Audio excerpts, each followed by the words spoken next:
1.5 वर्षाचं लेकरू आहे, कुशीत घेऊन ती आई एका कोपऱ्यात रडती. नवरा करता होता मराठा आरक्षणासाठी, त्या माया माऊलीच्या कंपाळाचं कुंकू पुसायला जबाबदार सुद्धा देवेंद्र फडणवीस. जर आरक्षण दिलं असतं तर ती झाली नसती. तरीही त्या माऊलीचा कंपाळी कुंकू नसून या माणसानं तिच्या पैशाने नोकरी पण रोखली. कित्येक कारनामे केलेत, सांगायला गेलं तर दिवस पुरणार नाही. इतक्या क्रूरपणानं मराठा समाजाशी वागलेत. आता पुन्हा एकदा मराठा बघणार 29 ऑगस्टला. कोणत्या पोरांना त्रास देतोय, कोणत्या गाड्या अडवतोय, कुठं तर आम्ही शांततेत जाणार, लोकशाही मार्गानच करणार, कुठं काडी सुद्धा मोडणार नाही, इतकं शांत जा. पण सुट्टी नाही. मुंबई बंद करणार. आमची मुंबई आहे, कोणाच्या का बापाची कधी.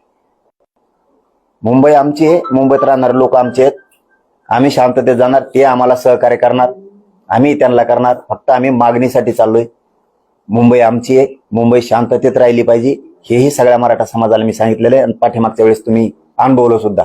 शांततेत गेलोत, शांततेतच आलोत. आता सुद्धा शांततेतच मुंबईत जाणार आम्ही. कोणालाही त्रास होणार आमच्याकडून असं कधी होणार नाही. तुमच्याकडून मात्र आम्हालाही त्रास होऊ देऊ नका. आणि तुमच्या देवेंद्र फडणवीसला सुद्धा सांगा, एकाही माणसाला त्रास द्यायचा नाही. मागच्या वेळेस वाशीपर्यंत गेले, त्यावेळेस पुढे जाणारी पुढे गेलेले सुद्धा शांततेतच वापस आहे. पुढे माझ्या अगोदर दोन्ही ग्राउंड फुल होते.